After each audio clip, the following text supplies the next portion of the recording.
Au cours de cette session d'information de 20h30, nous parlerons du maire de Libreville, Eugène Ba, qui a procédé ce jeudi 20 mai au lancement de l'opération curage des caniveaux à l'échangeur d'IAI.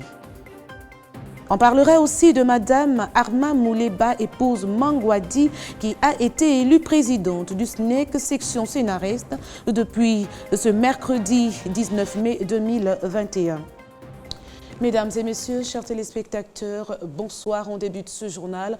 Nous parlons du maire de Libreville, Eugène Ba, qui a procédé ce matin, on va dire ce jeudi 20 mai 2020, au lancement de l'opération curage des caniveaux, le premier site choisi, l'échangeur d'IAI. Le point dans ce reportage, les images sont de Floris Mapango. Plus de 100 endroits touchés par les inondations à Libreville ont été identifiés pour l'exécution des travaux de curage des caniveaux. Le premier endroit choisi est le quartier IAI qui a fait couler beaucoup d'encre et de salive suite à ces phénomènes d'inondation causés par les canaux d'évacuation d'eau bouchée. L'initiative est venue de la mairie de Libreville. Son patron énonce les tenants et les aboutissants de cette opération. Vous savez que depuis un certain temps, avec la plus forte pluviométrie dans notre capitale, il y a de fortes inondations dans les différents quartiers. Et sur les recommandations du président de la République, qui veut que notre commune soit une commune propre, où les habitants puissent vivre dans un environnement sain, nous avons donc sillonné l'ensemble de la commune. Et nous avons identifié près de 130 endroits où il y a des inondations de manière régulière et fréquente. C'est donc à la suite de cela que nous avons cherché un partenaire qui devait nous permettre justement, avec le temps, de pouvoir aller dans ces différents sites, faire les aménagements nécessaires pour qu'il n'y ait plus d'inondations. Et nous avons choisi le site IAI ici, un des sites qui s'inonde le plus, pour justement lancer ces travaux. Occasion pour l'édile de Libreville de s'expliquer sur le choix de la société commise à la tâche. Et vous voyez bien sur le site que la société Jeta est là avec tout le matériel approprié pour effectuer ce travail, pour réaliser cette opération. Donc ce n'est pas une fiction, c'est donc une réalité. Et la préoccupation qui est la nôtre, c'est encore une fois de répondre aux préoccupations du président de la République, de répondre aux aspirations des populations, de vivre dans un environnement sain. Il se trouve que parmi les opérateurs économiques qui ont la capacité de faire ce travail, il s'est trouvé que nous avons trouvé la société Jeta qui était donc prête à nous accompagner dans ce projet. Et c'est pour ça que, après avoir fait le tour avec cette société dans toute la commune, et après avoir identifié justement le site dont je vous parlais tout à l'heure, et après avoir fait un rapport par rapport à ce site, à ce tour que nous avons eu à faire, nous avons donc convenu avec cette société de mener cette opération. Donc voilà pourquoi nous sommes là ce soir et vous voyez que l'équipement, l'outillage est tout à fait adapté pour réaliser ces différents travaux. Cette initiative s'étendra dans d'autres sites. L'efficacité des travailleurs et la qualité des travaux devront être de vigueur pour éradiquer une bonne fois pour toutes le phénomène des inondations. Les responsables des sociétés adjudicataires expliquent le procédé à suivre pour la bonne conduite des travaux. Nous écoutons ce reportage. Les images sont de Floris Mapango. C'est peut-être pour bientôt la fin des inondations dans la capitale gabonaise avec l'opération de nettoyage des canalisations. À l'échangeur d'IAI, les engins et les travailleurs d'une société de la place Jeta Gabon sont en place pour l'exécution de curage des caniveaux. Il s'agit de résolver un problème lié aux inondations dans cette zone de IAI qui se pose avec beaucoup d'acuité. Donc il s'agit de curer tous les caniveaux et bassins versants de cette zone-là et de déboucher les avaloirs et les PVC qui avaient été installés et qui sont remplis de boue et de déchets de tout genre. Des brouettes sont visibles, outils de travail en main tous sur les abords de l'avenue pour nettoyer les trottoirs. Pour l'efficacité de ce travail, une stratégie a été mise en place et qui nous est expliquée par les spécialistes. Elle consiste à désengorger les lieux de façon à ce qu'on puisse atteindre le béton de propriété. Et après ce travail de curage, nous avons constaté par endroits qu'il y a des ouvrages qui sont défectueux, certainement à cause de la durée de l'ouvrage. Et nous allons curer en réalité sur un linéaire d'un peu plus de 2 km.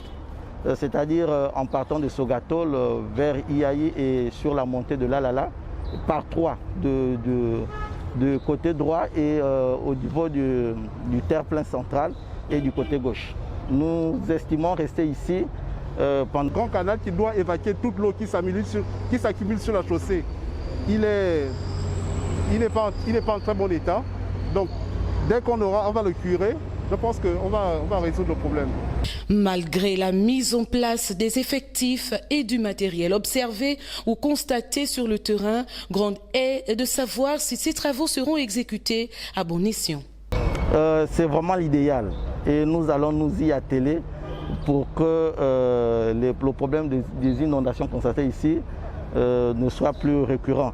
Mais disons que sur les curages des caniveaux et canalisations, l'impact visuel peut être observable qu'après un certain travail acharné. Donc sur un espace de 14 jours, nous ne pouvons pas affirmer que le problème sera résolu de façon totale. Peut-être on sera autour de 20% ou 25%.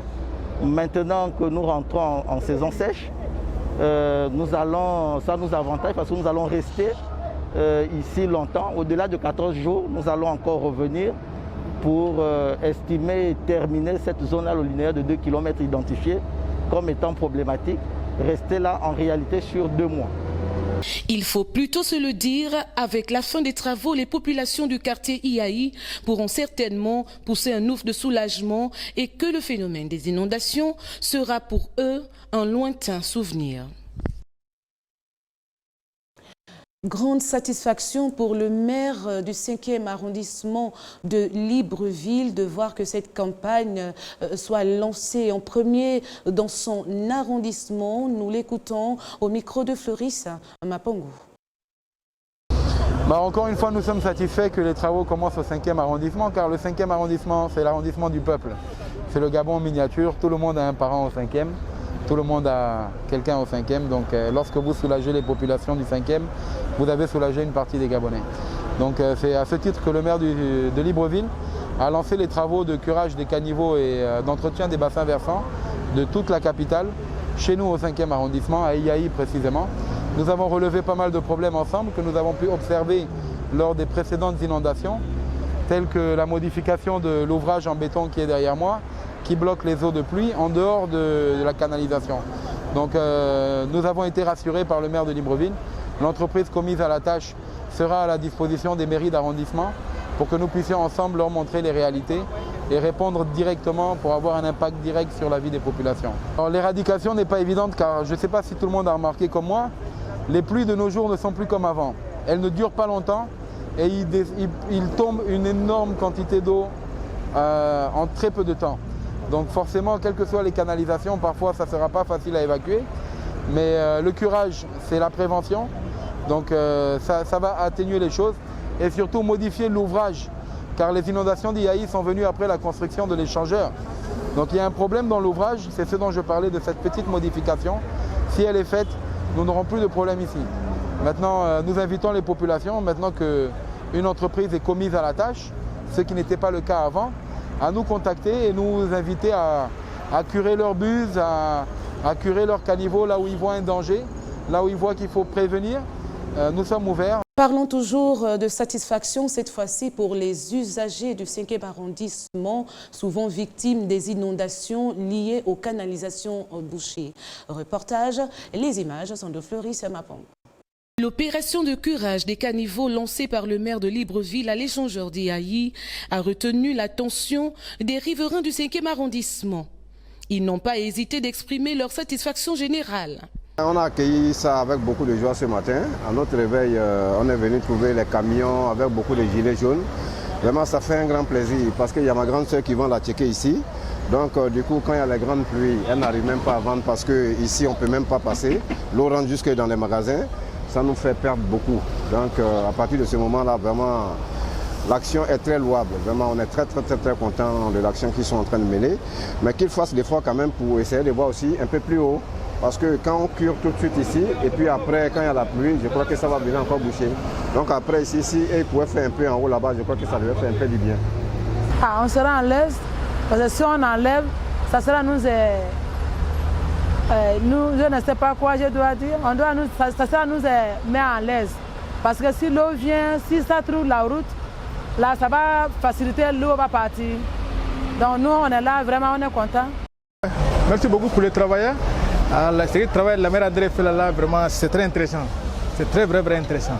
Quand Dieu donne la force, il fait beaucoup de travail encore pour libérer les territoires. L'autre jour, on est passé ici, il y avait beaucoup de l'eau. Pour passer, c'était tous les problèmes. Vraiment, c'était tous les problèmes. Vraiment, Dieu merci. Quand on va déboucher le canbo, vraiment, ça va nous soulager. Vraiment, Dieu merci. C'est ça seulement que je vais vous dire. Merci beaucoup. 2 semaines, c'est le délai prévu pour l'exécution et l'achèvement des travaux que les populations attendent avec beaucoup d'impatience. Quand l'eau vient, ça vient avec la force. Mais si on a enlevé la boue, peut-être ça peut nous faire que l'eau va passer vite ou bien. Si ça fait comme ça, ça nous arrange. Ça arrange tout le monde parce que si ça vient, ça bloque la route. Mais ça peut faire que l'eau va passer bien. Donc nous, vraiment, on vous félicite. On vous salue, ce que vous faites, vraiment c'est un bon travail. Plus tard que la semaine dernière, il y avait beaucoup de pluie ici. Il y a un enfant même qui a failli se noyer ici. Là. Donc vraiment, on remercie les bienfaiteurs. Je ne sais pas qui le fait, mais vraiment, on remercie beaucoup. Quand il y a la pluie comme ça, vraiment, tout le monde est bloqué. Tout le monde est bloqué, on ne sait même pas comment faire. Vraiment, tout le monde est bloqué. On ne sait même pas comment faire. L'autre était à 22 même. J'ai fait plus d'une heure de temps ici à côté des échangeurs pour passer, moi, c'était le problème. Je crois, nous, on a gardé toute voiture là à côté là-bas pour traverser à pied. Vraiment, si on va débouger la tuyau là, vraiment, ça va nous soulager. Commencer c'est bien, mais terminer c'est mieux. Surtout bien terminer car de mémoire d'observateurs, on a vu des chantiers commencer mais qui ne sont jamais allés à leur terme. Souhaitons que cette fois-ci sera la meilleure et la bonne. Nous poursuivons ce journal pour parler de Madame Arma Mouleba, épouse Mangwadi, qui a été élue présidente du SNEC, section Sénarest, ce mercredi 19 mai 2021. Au sorti de son élection, elle nous a donné son sentiment de satisfaction et les missions qui attendent son équipe au micro de Gamal Luzé et de Boris Mikolo. Je sors de cette élection complètement émue, émerveillée, émue et reconnaissante envers mes collègues qui m'ont accordé leur confiance pour m'établir à la tête de cette section du SNEC.